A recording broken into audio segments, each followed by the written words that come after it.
Welcome to the After Chat. I'm Michael, I'm Madison. and today we are going to be talking about dreams. There we go. Are you ready? I sure am. Let's do it. Welcome to the After Chat. Real questions. Real talk. Real life.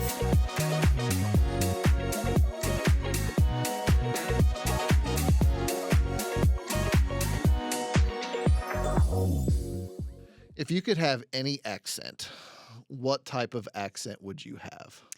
I am pretty partial to South African. I think Okay. it sounds really cool. It's just kind of right under the surface. Like Daleen, whenever you hear Yeah. her speak, like she's from South Africa. Yeah. And it pops up in very interesting ways and on certain words. Yeah, there are different different ways that it can, because it's a larger country, and all countries the accent varies depending on where Yes. you are, but like I've heard a lot of different variants of it, and I think they're all just really adorable. Mm. How about you? Some sort of Irish, Mm. Scottish kind of deal. Okay. Very different. Yeah, like that's kind of where I try to go to whenever I'm doing a little accent, or like that's just Yeah. kind of what comes out. Okay. So probably somewhere in that vein, I think would be something not quite like a Scrooge McDuck, but not really Lucky the Leprechaun from Okay. Lucky Charms. All right. Some sort of halvesy, All right. I Okay. think would be fun. So we're not using real accents at all to base what No, you want to sound like. for me, no. Just the like the fictional characters. yes, All right. so Okay. definitely somewhere in there. All right. Pretty cool. So if you were, we just had the big game. I don't know if we can say what it actually is due to copyrights and all the Boring. things. Yes. But we just had the big game, and the halftime show. If you were going to perform something at that, what would it be? I don't know if they show up at halftime shows, but I know that they're around when bands play. But I want to be the person with the stick, like in front of the parade. That's Oh, going, what is that? Like the marshal, the grand marshal, or the Yeah. something like that? They are keeping everyone on time, but they're also doing really fancy stuff with their stick work. Mm. As I could imagine it would be called, but I don't actually know anything about it. But yeah, I would do like some high stepping with that, Okay. I'd probably have on like the big hat that's really tall and sequiny. What would you do? No, I'm just picturing you out there on the field just doing the I thing. do it I love passionately. it. Yeah. I honestly don't know what I would do. I'm a mediocre juggler. Maybe I could I could do that for a few minutes. Like I don't really have an act.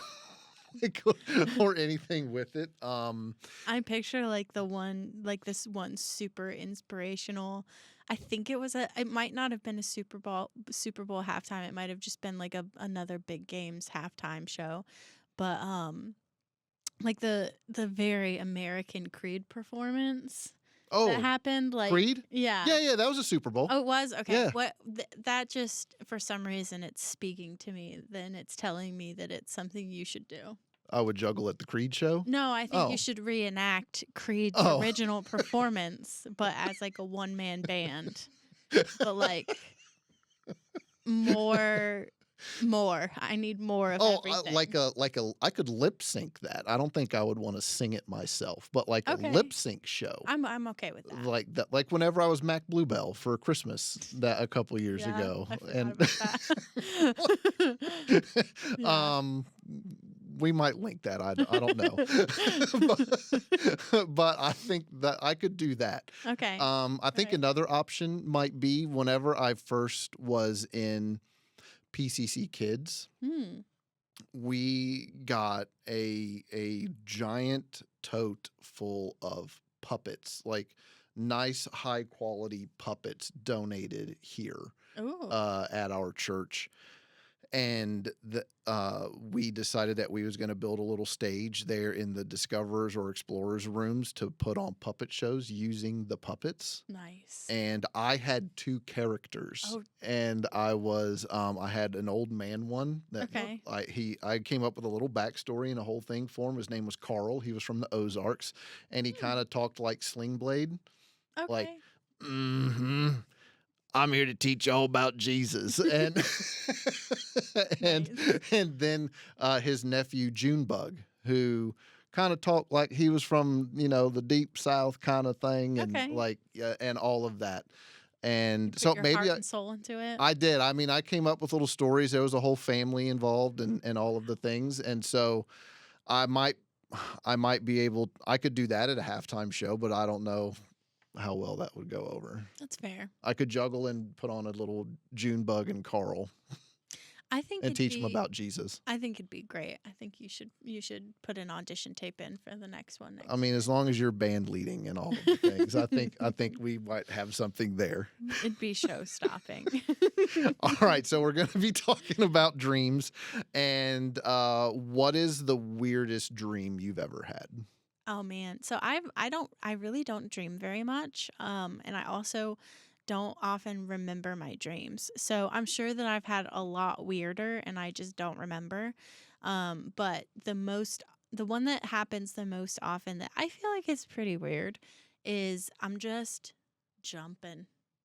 You're just jumping. I'm just jumping, but like in slow motion, and like my jumps are like the highest jumps. Like I'm jumping over like trees. Okay. And it's like moon jumping, but like even bigger. And it's very fun. And I feel very free and I'm having a great time. And yeah, I just float back down and then I jump again. And yeah, Okay. it happens a lot.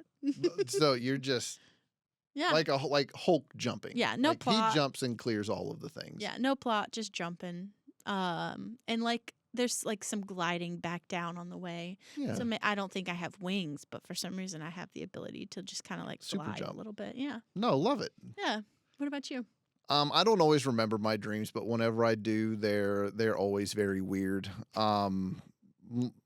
Like I had one. I put a couple notes on here. Like I was carrying a bag of glass, and like in both hands, like each one, like I had a giant bag of glass, and Okay. while I was walking, it kept like jabbing my legs while Ooh. I was walking, and I was talking to someone, but I don't remember who or what the context of the conversation was, but I do remember that. Or another one where I was riding up like a steep hill while being chased and like snapped at by snakes. Mm. And I just kept thinking, I just got to get up to the top of that hill, got to get up to the top of that hill. And whenever I did, I just discovered that there was like a little plateau and then another hill I had to go Oh. up. So it was very unsatisfying. So that was Man. like, those are some of the weirder dreams that I've had. But yeah, it's either something completely weird or random, or I don't remember it at all. Fair enough. I'm hoping to try to incorporate me super jumping and gliding over things, because yours sounds much more fun It's than a mine. good time. Yeah. Okay, so I don't really know what causes us to dream. We didn't really flesh that out. We just I thought, don't think we're qualified No. to weigh in on that. and so we thought we would but there are lots of examples in the Bible of There are. people that had dreams that God used to communicate with them. Mm-hmm. And we'll talk about a little bit more about our personal experiences with that later. But I thought that it would be fun to look at Joseph. He's one of the first big dreamers. Like yeah. he was even referred to in a derogatory way. Let's get that dreamer. See, Dreamer in parentheses derogatory. Yes, I mean his brothers weren't saying it in a happy context, but Joseph, he's one of the 12 sons of Jacob, and he had a dream in which his brothers were binding sheaves of grain in a field, and his sheaf stood upright while all of his brothers' sheaves gathered around and bowed down to it. Ugh. And you can read all about that. That's in Genesis 37. And then in another dream, he saw the sun and the moon and the 11 stars bowing down to him. And he was like so excited whenever he had these dreams. Like he was kind of cocky and kind of braggadocious and all of those things, and ran out and was like, "Guess what kind of dream I had?" And he clearly knew what the symbolism of them was. Yeah. I mean, it's not hard to No, fathom his what it is. kinfolk also knew what the symbolism of it was, and really did not care for it. Yeah. And it rubbed everybody the wrong way, and they ended up, his story kind of goes sideways from there. He gets sold into slavery and all of the things. But in there, he was actually getting like a prophetic vision of something that was going to happen down the line. So that was something that God was communicating to him, and it probably would have. He might. I mean, this is just me reading into it. He probably would have been like, okay, maybe I should try to be the best version of myself, so that way when that thing does come to pass, Yeah. But I don't think he would have gotten there any other way. Yeah. So, but that is an example of somebody having a prophetic dream that it was, and he also had the ability to interpret dreams as well. And we'll look at one of those later whenever he does that with Pharaoh. Yeah. So that's interesting that there's in the Bible that there's dreams that are more symbolic like that, and then there's also dreams where there are no symbols, it's just straight up information. Yes. So like Joseph, not Joseph from the Old Testament that you just talked about, but Joseph, who's the father of Jesus, had three different dreams that we can read about. I have Matthew pulled up in particular, but the first one is when he is told that they need to flee to Egypt, and it's just an angel shows up in his dream and says, "You got to go to Egypt." Like that's all it was. Yeah, there's no like, okay, I saw a thing where I had to go to where the pyramids are. Yeah, It's just like, dog, you've got to go. Yeah, it was clear communication there, which makes sense because it was kind of critical. The reason why they needed to flee to Egypt was because Herod was going to commit some atrocities, and so they were protecting Jesus. The second one is the same thing. Same thing but similar. When he was given a dream when it was safe to return to Israel, and then finally he was given a dream to settle in Galilee, which it was different than his original plan. So that's like super clear cut, but also really interesting how you can see that there's different ways. Obviously, like I have no idea how our brains work. Our brains are complex, and they are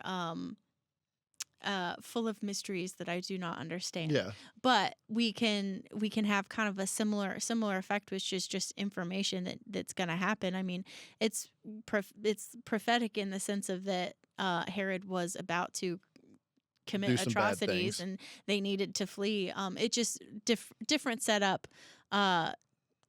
Two different Josephs. I can imagine the way that they respond to information was differently, and that was how God reached him in the moment and communicated to him. So, but I think there's an interesting thing there. I mean, just because we've looked at, now we have one where it's an angel appears in the dream and straight up tells him what to do. Do you think all of that would have happened to Joseph had he not had the dreams in the first place? The original Joseph in the Old Testament, had he not had that dream, would the brothers not liked him in the way that they did, enough to where they would have sold him into slavery, to actually, because that was the catalyst that led to the actual thing that the dream was like prophesying. So that's a fun little mind game to play. Yeah. I mean, we can't really say for Yes. sure, but that is interesting, and I think particularly in his case, you can really see how a lot of the conflict was surrounding the content of the dreams in particular, which is Yeah. it's just interesting. His brothers were not a fan of those dreams at all. They weren't. Let's get that dreamer. Ah.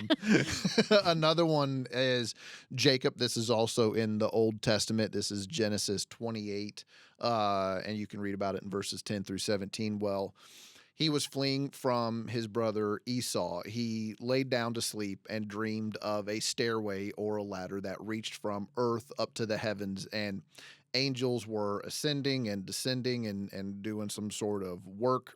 And at the top of it stood God, who just reaffirmed his covenant promise to Jacob that his descendants would be numerous, inherit the land, and be a blessing to all nations. So this is where he gets almost like a peek at something that's happening that we don't always get to see, but also had one of those clear communications of God's reassurance that, yes, even though things suck at the moment and you did some kind of shady things, which you should go back and read the rest of Jacob and Esau. I just find that whole thing funny. I can't imagine like putting on a hide and someone like touching me and thinking, ooh, that's my son. Like, come on. It was a goat hide. Esau must have been really hairy and stiff and bristly and all of the things. Ooh. But that's a comical story. So check that out in Genesis 27 and 28. But that's just another one, like I said, where you get a little piece, where you get like a glimpse of something that is clearly happening in some sort of realm that we don't necessarily get to see. And clear dialogue from God. That's true. Yeah, so the next one we have on the list is Abraham, which is him actually dreaming the same promise just earlier in the generational line than Jacob. But in Genesis 15, we can see where which is mega odd. His is odd. Yeah, it is. So let's see. Genesis 15, verse 12. As the sun was setting, Abram fell into a deep sleep, and a thick and dreadful darkness came over him.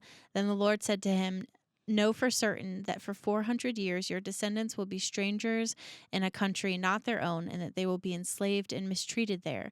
But I will punish the nation they serve as slaves, and afterward they will come out with great possessions. You, however, will go to your ancestors in peace and be buried at a good old age.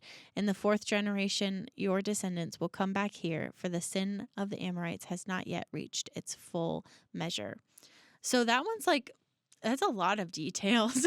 Probably more details than Abraham wanted, or Abram at the time. But could have imagined. Like that is like no wonder.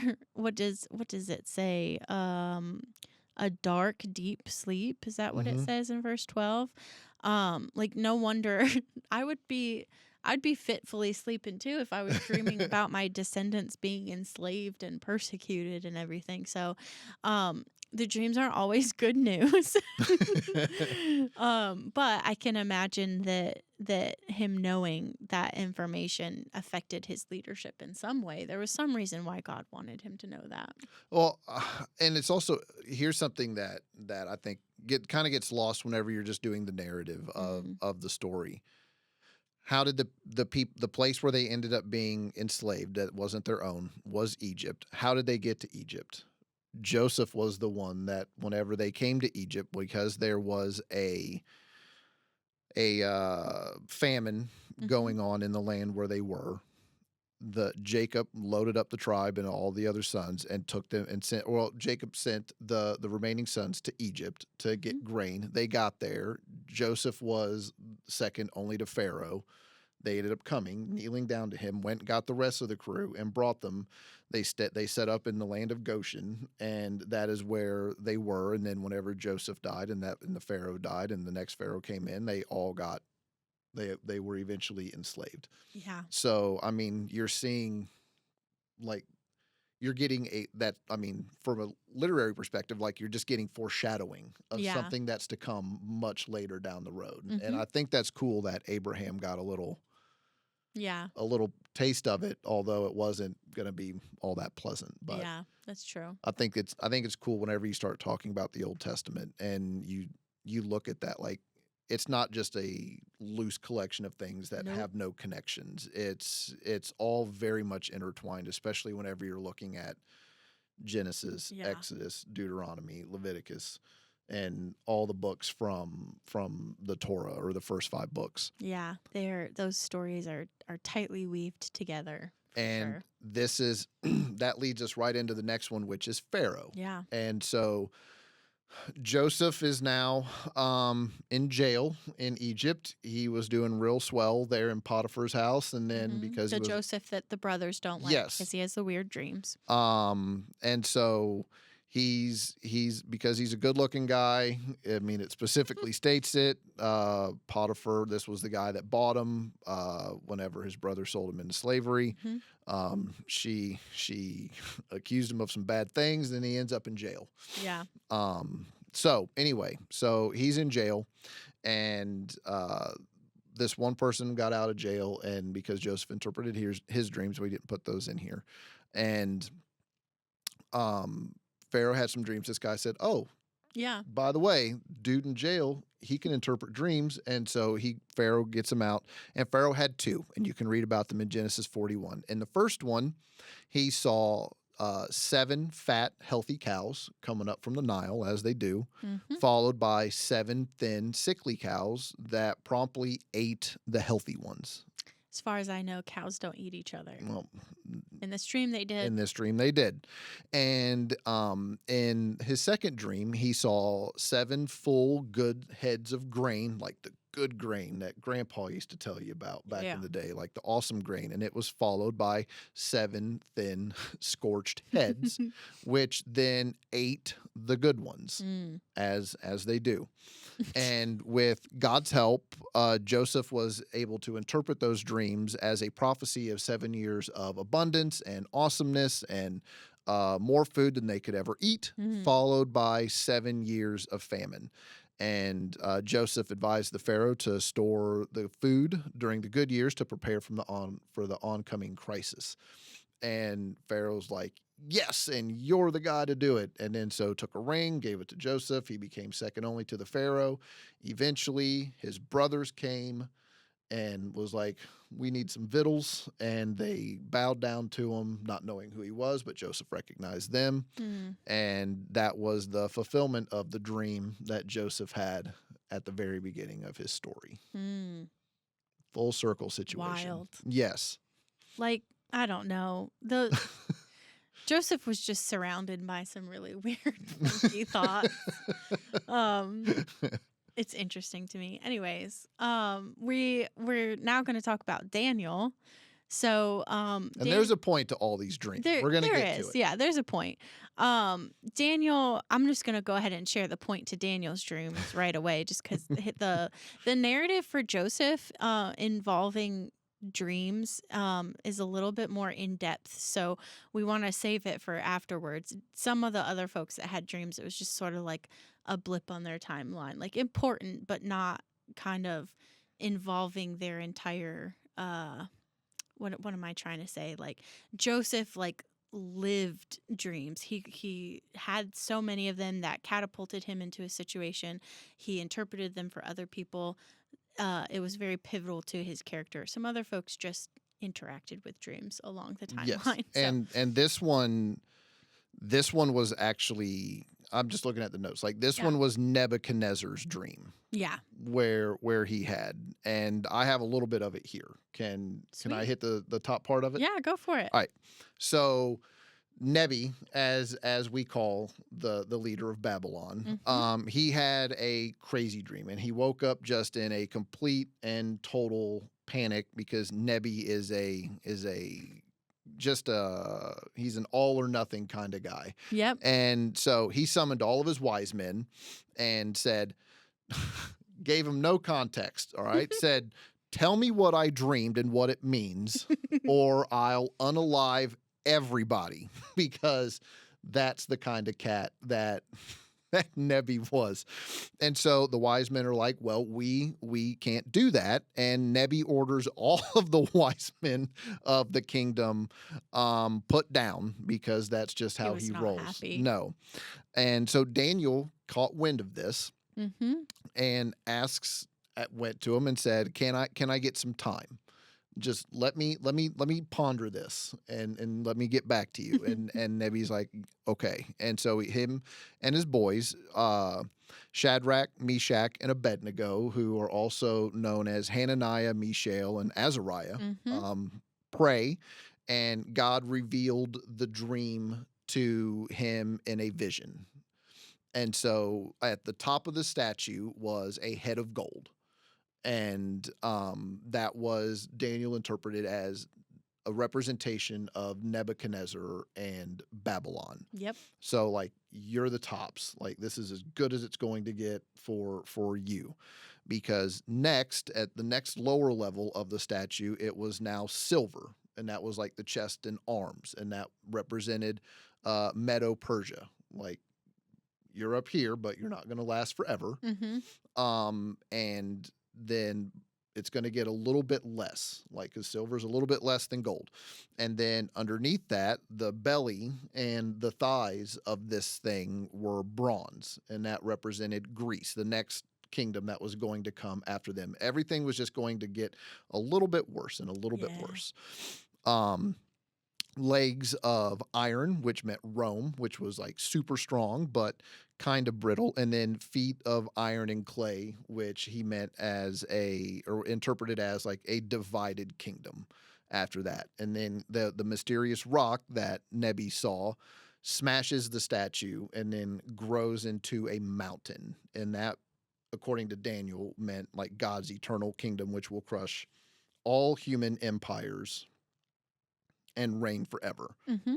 Now, what Nebi does is he falls down, declares Daniel's God the real God, and appoints him to super high positions in the government, him and all of his boys. And then in the next chapter, because he's a fickle kind of guy, he erected a statue of himself, told everybody to worship it, and then whenever they said no, we're not going to do that, he promptly had all of them thrown into a furnace. So that was Sure did. so that was the dream that Daniel interpreted, but that happened. But that was actually Nebi's. Yeah. Yep. So I like that one. Anytime we get to spin with Nebi is a good one. It's interesting the four kingdoms that are part of that, the interpretation of that dream to me, just because there's a similar dream that Daniel actually has later in Daniel in chapter 7 that is involves four kingdoms. So I'm not going to read, let's see. I don't want to read the whole thing just because it is a lot, but I think it's interesting to see kind of specifically. This is coming from Daniel chapter 7, verse 2. Daniel said, "In my vision at night, I looked, and there before me were the four winds of heaven, churning up the great sea. Four great beasts, each different from the others, came up out of the sea. The first was like a lion, and it had its wings of an eagle. I watched until the wings were torn off, and it was lifted from the ground so that it stood on 2 feet like a human being, and the mind of a human was given to it.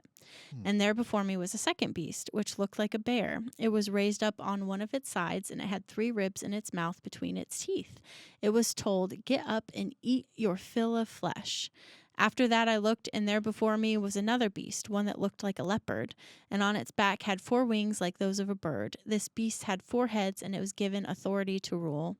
After that, in my vision at night I looked, and there before me was a 4th beast, terrifying and frightening and very powerful.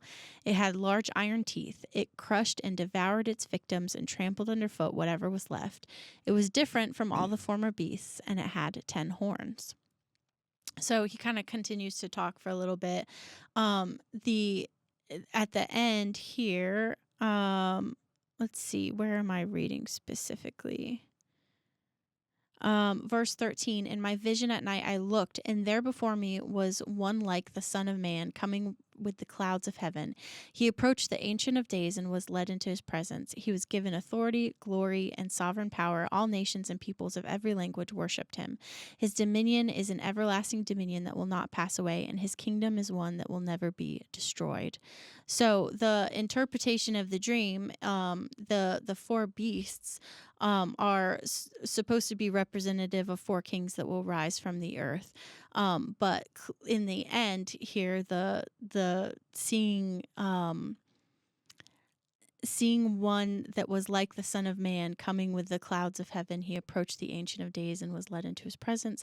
He was given authority, glory, and sovereign power. All nations and peoples of every language worshipped him. What I just read before, that to me, like, that communicates Daniel having a prophetic dream about Jesus coming to earth, and just the comparison of these 4 kingdoms that are represented by horrible beasts that are vicious and ugly and terrifying, compared to this vision of Jesus coming, and the fact that all authority, glory, sovereign power, and that all nations and peoples of every language worshiping him. Just the beauty of that contrast between the two.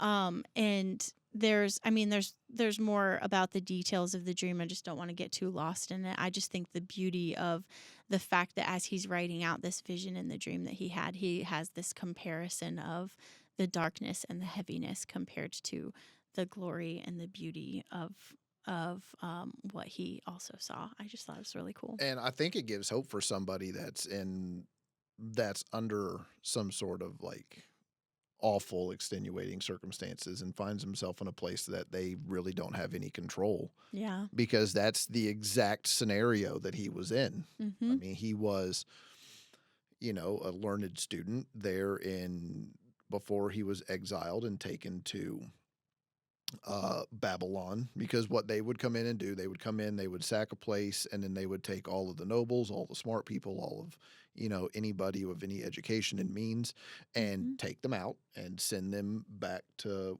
a different city. And in his case, he ended up there at Babylon, where Nebi was. And then they would move in their own people to take over and live in a space to make it like kind of incorporated into their culture. And they would take the best of the best and use it to make whatever they had better back at their, leading cultural centers. And so, I mean, he found himself in a spot with a beast, so to speak. And so to know that eventually it won't be that way, because God is going to set things right, is something that can give a follower of his hope. Yeah. And so I think that's what that does there. So the next one that we can look at is Pilate's wife. So this was right before Jesus was to be crucified. He was going to be taken before Pilate, and Pilate's wife had a dream. And it's only briefly mentioned. It's Matthew 27:19, and it says, while Pontius Pilate was presiding over Jesus' trial, she sent him a message saying, "Have nothing to do with that righteous man, for I have suffered much because of him today in a dream." That's it. To me, that sounds like when like you get mad at someone because they did something in your dream. Yes. And which, like, obviously I'm glad that she had this dream, because she was right. Like, she wasn't making it up. She was right. But at the same time, it's like, I'm, just it feels very like dramatic. Yeah, I dreamt you did something bad to me. Yeah. Now I'm angry at you. Okay, I'm sorry. Like, I love it. I didn't do the imaginary thing. And so, like, that's it. That's the entire mention of it. It was clearly a warning that Jesus was innocent and that Pilate shouldn't be involved in any of the political machinations that got Jesus to where he was. But despite that warning, Pilate, gave in to the crowd's demands and sentenced Jesus to death. So he had an out there. He sure did. But I mean, what was he supposed to do with that? Had he had the dream, I think it might have gone. I don't know. Imagine, like, once Jesus, like, came back to life, like 3 days later. Imagine, like, for the rest of their marriage, she just gets to be like, "I was right. You should have listened to me in my dream." Okay, so next up is the Apostle Paul. So in the Bible, Paul had a dream in which a man from Macedonia asked him to come and help them. So I'm going to read. This is a really short one, so I think it'd be cool to read. Acts 16, verse 9. During the night, Paul had a vision of a man of Macedonia standing and begging him, "Come over to Macedonia and help us." Pretty self-explanatory there. After Paul had seen the vision, he got ready at once to leave for Macedonia, concluding that God had called us to preach the gospel to them. So I thought that was really cool because you can tell it like so clearly like quickly affected him. Just the switch to the call to action, I guess, which tells me that dream must have been fairly, like, I feel like it must have been fairly vivid. And I wonder if he could like remember what the guy's face looked like or how desperate the begging to come and help was. Like I bet it was like I bet it was a kind of dream where like you wake up and you're like, you've got like the cold sweat and you're like, oh, I gotta go right now. Like, it's just cool. No, and then the next one here, we're gonna close out with Nebi because he's just our favorite guy. Yes. So Nebi dreamed of a huge tree. And you can read about this in Daniel chapter 4. This is a lengthy piece of scripture. It's verses 4 through 37. But Nebi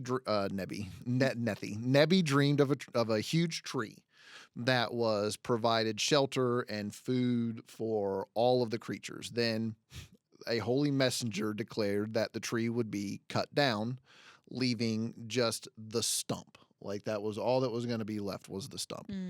And the king would live like an animal until he acknowledged God's authority. And so he got with Daniel, and Daniel interpreted the dream as a warning that Nebi would be humbled because of his pride. I mean, the chapter before, he erected a gold statue of himself and told everybody to worship it, even though in the previous chapter, he declared Daniel's God is the one true God. He was confused. Fickle guy. And then shortly thereafter, he would lose his sanity and live like a beast for 7 years until he recognized that God alone is legit. And so that happened. So Nebi lived in the tree line, eating grass, was being watered by the dew of the morning, as one does whenever they're living like a beast with no clothes and eating grass. And he did that for 7 years. And then he was restored and praised God and wrote a good chunk, actually, of Daniel 4, which is kind of a plot twist in the whole thing. Most of that is written first person from Nebuchadnezzar. So even though he went back and forth on, whether he subscribed to the one true living God or not, he eventually did get right with him and wrote a chunk, at least a small portion of the Bible, which I think is pretty cool. It is pretty cool. Like, he got in there. Yeah. He had almost just as many weird dreams as Joseph did. Yes. It's interesting. I think whenever you read the book of Daniel, not so much as being about Daniel, but look at it from the perspective as being about Nebuchadnezzar. I think it takes on a completely different flair. Yeah, I definitely agree. And it's really interesting in that way. Yeah, I think it's easy to see. It's easy to just see Nebuchadnezzar through like the popular stories that were told about him as just like the bad guy. But changing the perspectives there and also kind of digging more into what the actual like chronological timeline of his life was. Yes, there's a lot more complexity to it than just the handful of stories that I feel like we're often told as kids about him. Yes. Like he's usually the villain in those, and it's interesting because, like I mentioned earlier, the dream that Abraham had was foreshadowed. There's actually a little bit of foreshadowing to that. I forgot which king it was, but one of them brought some Chaldeans in and gave them a tour of the palace and all of the riches and all of the things, and was kind of boasting about it. And anytime you see the Chaldeans, just read Babylon there, because they're one and the same. And I want to say it was Jeremiah. don't lock me into that, but I think it was. And he said, dude, don't you know what you just did? Like, you just set them up. Now they're going to want to come and get all the stuff. And then a little bit later, like, they do. And that's Nebuchadnezzar leading that charge. He's just not named then. Yeah. But that's one of the best things about reading the Old Testament is you see how all of these things fit together.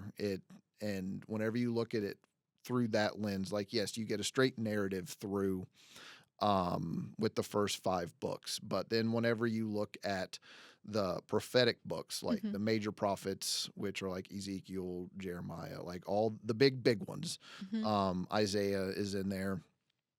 You're also getting history there, but it's not a straight narrative always. Yeah. But there are certain sections that do. So whenever you're looking at it, and just stay focused on what part of we're getting way off track, but if you look at it like that, like, you're getting a better picture of it because you know what pieces of the puzzle you're looking at. Yeah. And it's really interesting. And you see where all of these dreams play into it. Yeah.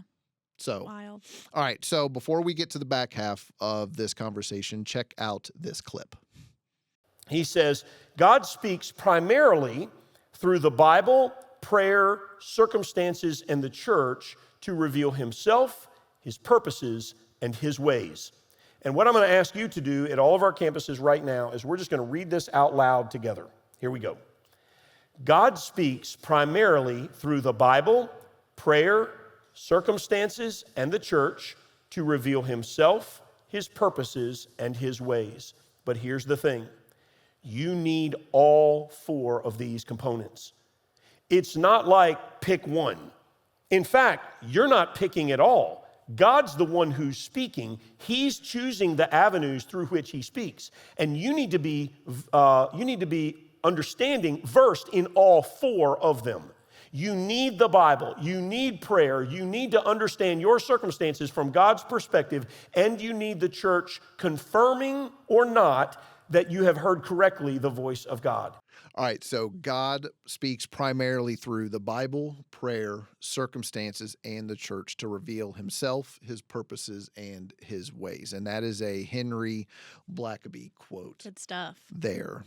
So why did we talk about dreams? Because that is one thing that people do use to try to suss out what God might be saying to them, because they use it as they have good reasoning for it, because God was speaking to all of these people through dreams. Yeah. And but the people that were seeking to interpret those prayers were going to God with them, and that was one. And Daniel went back to whenever he was trying to figure out what the Nebi's dream was, where he wouldn't tell him what it was or anything about it. He went, got with his people. I'm sorry, just the dramatics of Nebuchadnezzar gets me. But he went back to like his church, like his crew there. They prayed on it to try to figure out what it was, and then eventually God revealed it to Daniel in a dream, and he talked with his peeps, and then went back into tell Nebuchadnezzar about it. And in all of those, there was some combination of these people that were either studying scripture, looking at the circumstances that was around them, and prayer, and their community to try to figure out what it was God's will for them was. Yeah. And I mean, I have weird dreams, like I mentioned that at the top. This most recent one that I had, I was running late for an event and I was not put together. And I was desperately texting Madison I was going to a speaking engagement. I was trying to put clothes on and I was running late, and somebody was driving me, and I was texting Madison saying, hey, I'm not there. I don't have any of the stuff that I need. And would you please print all of my stuff so that way when I get there, I can get up on the platform and do my talk. And I couldn't get a hold of her. I got there. I still wasn't fully dressed. And I got up on the platform, had no notes, and woke up. And I was just like, what in the world was that? Like, stressful. Yes, I was stressed out. I was anxious. I woke up. My shoulders were in my ears, and my neck hurt for 2 days. And it was just like I had a lot of things that were in the air Yeah. during that time. I didn't feel like I was on top of things. I prayed to God about that. He was like, dude, you're like, some of the feedback I was getting, I asked a couple people about, what do you think this dream might mean? And they was like, well, you do have a lot going on. Mm. Are you actually managing your time and yourself well? Mm. And I wasn't. And so I was like, okay, so that's what God is trying to say to me. But it was through my circumstances, me praying about it, and then talking about those type, what was going on that led to Yeah. me getting an answer and hearing God's voice saying into this, yeah, you're not managing yourself well. Mm. So, Man. and it took all of those things to figure out what God was trying to say to me. Yeah. So, thoughts for you on the back half of this? So I said it earlier. I really don't dream very often.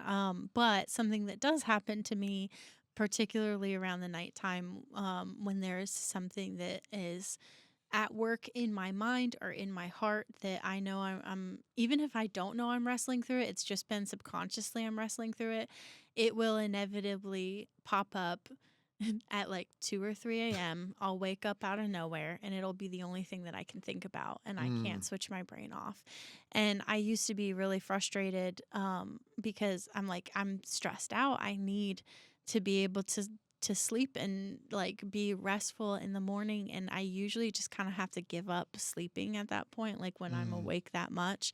But at one point, I can't remember how old I was still pretty young, but my mom kind of suggested to me that there might be something else going on. Because she often will help record my dad's dreams when he has them. And so she was like, maybe the opposite is true. Maybe you're not needing to hear from God in your dreams, but maybe you're being woken up at the same time every night with the same thought in your head because you need the uninterrupted time to spend with God. And kind of accepting that has really helped change my perspective to where I don't force it to. I'm not like setting my alarm for 3 a.m. or like 2:30 a.m. Yeah. to be like, I'm going to spend time with God now. It's more about if it happens, that's sort of like my sign of there's something on my mind, whether I can realize it or not. And God is Yes. asking me to take it to him in a way that is now a lot more obvious than it used to be. So I guess kind of like similar, but Yeah. just a different experience. And so then what I do with that portion of time is I usually end up sort of lulling myself back to sleep through talking to him about it. Sometimes I don't. Sometimes I'm still really anxious and I have a bunch of thoughts in my head and I need to write it out, and I end up waking myself up even more, and I do lose out on that rest. But like I've never wrestled with something at night that wasn't critically important to my journey in my faith. That's not the main way that God talks to me. It's not usually by waking me up in the middle of the night, but I just thought it was I thought it was related enough to share in Yeah. connection to dreams, because God's like, she won't remember it anyways when she wakes up. I gotta be sneakier about it. No, and I mean that's not the primary way God speaks to me. Really, is scripture, like time in the Bible and prayer. Those are the biggest ways that he has spoken to me. Yeah. And I think to what you said, like there's something, whenever it has been a dream, it's typically something that I've avoided or I don't know that is even bugging me. Yeah. And so whenever I have a dream like that, I talk to people about it and Yeah. pray about it myself and say, what is it that maybe I've been neglecting? And that's the way that it manifests itself in me. And it's not going to be the same for everyone. Like if you don't have dreams like me, that probably is a good thing because it means you're actually addressing things in a more healthy way. But that wasn't something. It's something that I knew was happening, that I was trying to deal with a lot of stuff and I wasn't managing it well. But like that was the thing that finally got it, like got through my skull was, hey, this is what's happening and you need to address it. And so Yeah. then I can go to God in a healthy way and say, okay, show me what I need to do here. Help me put tools in place and deal with whatever the thing happens to be in a better way other than just grinning, bearing it, Yeah. and trying to just white knuckle through it. Oh man, that's so true. Yeah. I feel like that's usually, and again, it's not the main way that God primarily speaks to me through scripture and prayer as well. I would say probably evenly dispersed with trusted voices. I think he speaks to Yes. me a lot through trusted voices. But when it isn't those moments in particular, those are like the moments that feel really good when you hear from God through scripture and prayer and trusted voices. Sometimes what I need though is something that's a little bit more jarring, so that Yes. in that anxious moment where I can't go back to sleep and I'm wrestling with something, when I finally realize kind of what it is that God is highlighting that I need to either address or let go or wrestle with in some way, it's usually like this weird like sinking feeling in my stomach of Yeah. like, oh, it's this. And that's kind of what I've learned to identify in that moment as like I'm not always purposefully avoiding it, but it'll bring itself to the surface, Yeah. and then it's like okay, I see now.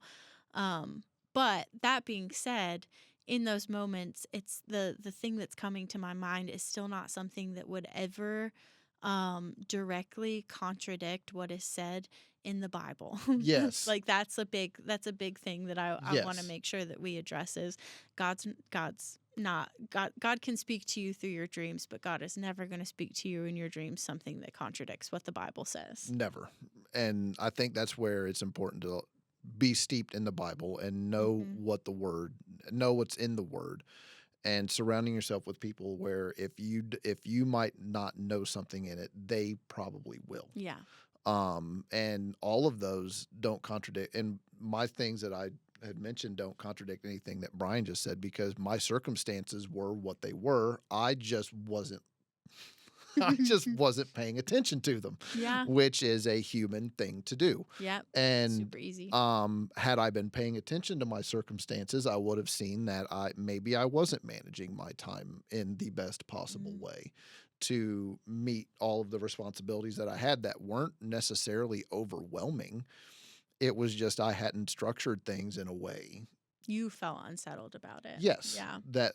I just hadn't managed myself well Yeah. in a way to meet all of them. But I got there by prayer and trusted counsel and people that I surround myself with that I invite into those spaces to speak into them, because I know they got my back. Yeah. I'd be curious, would you ever pray for God to talk to you through dreams more often? They're never good ones, so no. I would rather.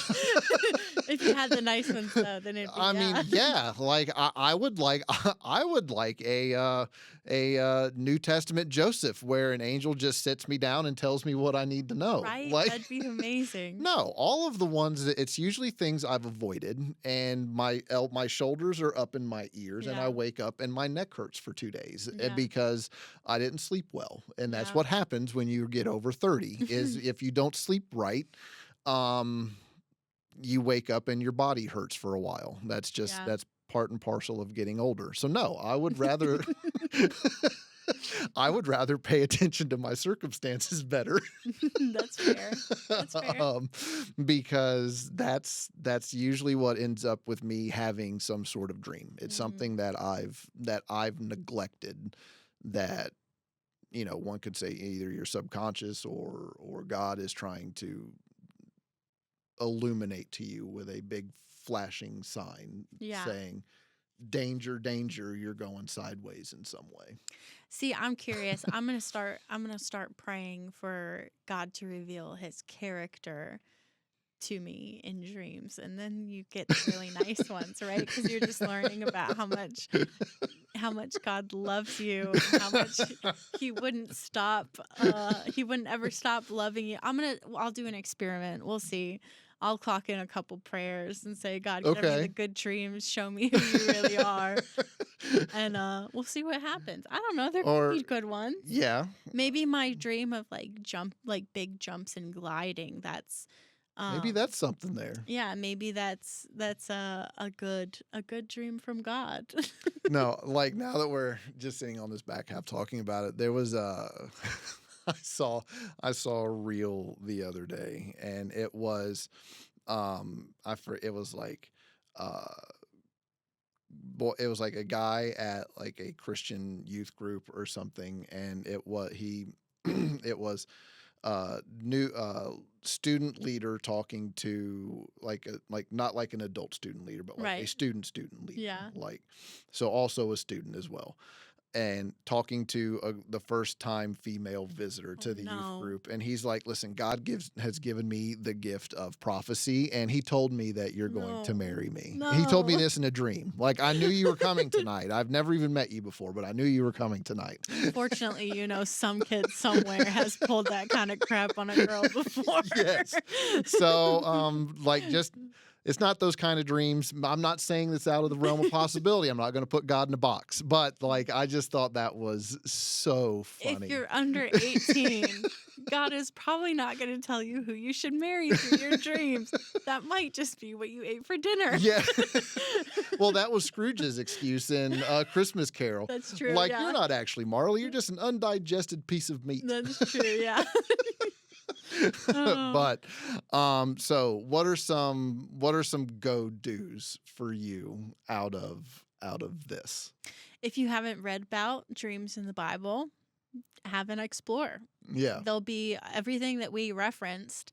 I know we read some of it out, but there was a lot of scripture that we didn't read out loud. There'll be the references in our show notes in the description of this episode, and you can dig into some really interesting dreams and see if there's maybe anything there that you haven't learned before that would help you connect some dots in the Bible or even learn more about God's character. I think reading about everything would be a great go-do. Yeah. What about if you've already read these stories and you're familiar with them? What's another action you could take? I always think going back and reading them again, because usually something will jump out to you or speak to you in a way that you might not have happened the last time. True. But just remember that God is always speaking to you. It's not always going to be in dreams or visions or anything like that. Like Brian had referenced, it's through the word, through your time in the Bible, through prayer, through your circumstances, and through the church and people that you surround yourself with that are all seeking to follow Jesus as well.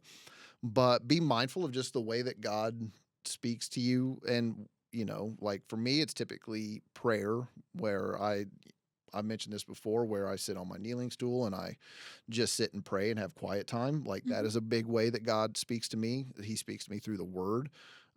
In small groups, like community, where I have people where I can talk about anything.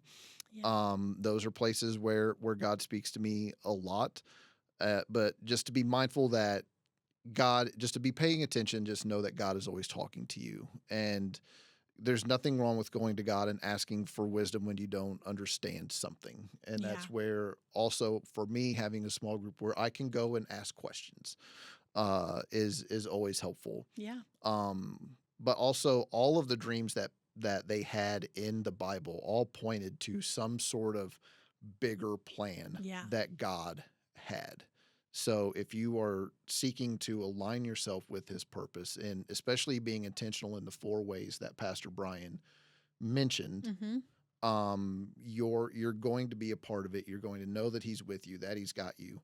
And regardless of your circumstances or what type of dreams you may be having, you're going to ultimately be fine. Yeah, that's good stuff. So I think that's a good spot to land. All right, so find us in our Facebook group. We are posting on the reg, so make sure to be checking us out in there. If you leave us a review, we will get you an After Chat mug. Ooh. Like, share, subscribe, all the things, and we'll see you back next week. Bye. Bye. Thanks for joining us for The After Chat. If you enjoyed this episode, share it with others, post about it on social media, or leave a rating and review. To be the first to hear our next episode, be sure to hit the subscribe button and get notifications for new content. You can also follow us on social media on Instagram at PCC Wired and Facebook at Passion Community Church. For additional resources and links, check out the description. Thanks again, and we'll see you next time on The After Chat.